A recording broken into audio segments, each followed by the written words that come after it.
Hello guys, good morning. For today's video, samahan nyo nga ako at mag-grocery tayo.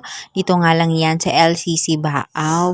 Unang-una nga, pagbungad pa lang nga namin dito nga sa grocery store, ay nakita ko nga itong mga shoes na to mga mare. Hello mga mare! Heto mga shoes na nga to mga mare kung naka-display ay mga rubbers. Naisip ko nga na tamang-tama nga ito kapag maulan. Meron na rin naman kasing shoes si Ugi. Naisip ko lang nga mga mare na kapag umuulan nga ay tamang-tama nga ito para hindi agad nasisira nga yung kanyang shoes. Kapag pupunta nga kami dito sa grocery mga mare at kasama ko nga itong dalawa, ay kinakabahan talaga ako kasi pulot lang ng pulot lang yan. Hindi katulad sa ating mga nanay na nakabudget lang nga yung ating mga kukunin at gigo-grocery. Una nga akong pumunta mga mare dito nga sa mga pwedeng pambaon nga ni Ugi sa eskwela.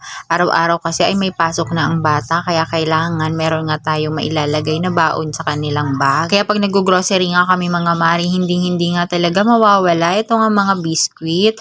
At sa bahay, kailangan nga talaga ay palaging meron kaming stock. Kumuha rin nga pala ako nitong Coco Crunch dahil paborito rin nga ito ni Ugi at nilalagyan lang nga yan ng gatas. Pero 5 lang nga yung kinuha ko dahil kapag nakita nga marami yan na naka-stock mga mare, ay napakabilis ngang maubos. At araw-araw yan na lang yung kakainin niya. Dito talaga ako natatagalan mga mare sa mga biscuit section. Hanggang ngayon, nandito pa rin tayo mga mare ko, pumipili ng mga biskwit na pangbaon niya nga sa school. Sunod naman nga natin kukunin mga mare yung mga pangunahing pangangailangan natin nga sa loob ng bahay. Yung kape, yung asukal. Kumuha rin nga pala yung daddy dem itong ang shrimp na pinipreto nga namin.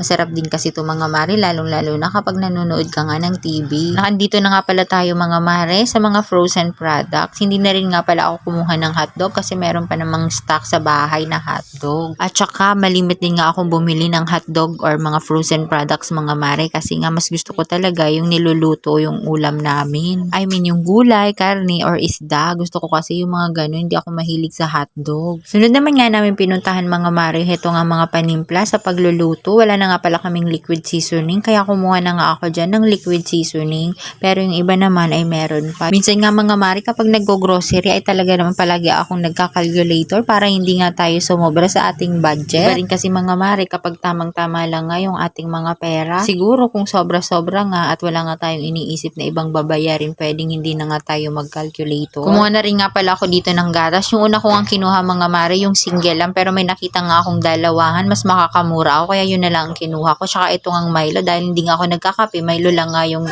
tinitimpla ko sa umaga. At pagkatapos yan mga mare, sunod naman natin kukunin yung mga panlaba, yung sabon, yung shampoo. Kumuha na rin nga ako dito mga mare ko nung ating panlaba. Ito nga yung kinukuha ko kasi feeling ko mas nakakatipid tayo. Ito nga rin mga mare, hindi mawawala yung ating fabric conditioner. Kumuha rin nga ako dyan mga mare ko ng panghilot. May panghilot nga mga mare dahil kapag tumatanda na nga tayo, hindi natin maiiwasan na sumakit yung mga likod natin. At ayan, nandito na nga tayo sa counter mga mare at magbabayad na nga tayo. Hanggang yun lang nga po sa videong ito. Maraming salamat hanggang sa muli.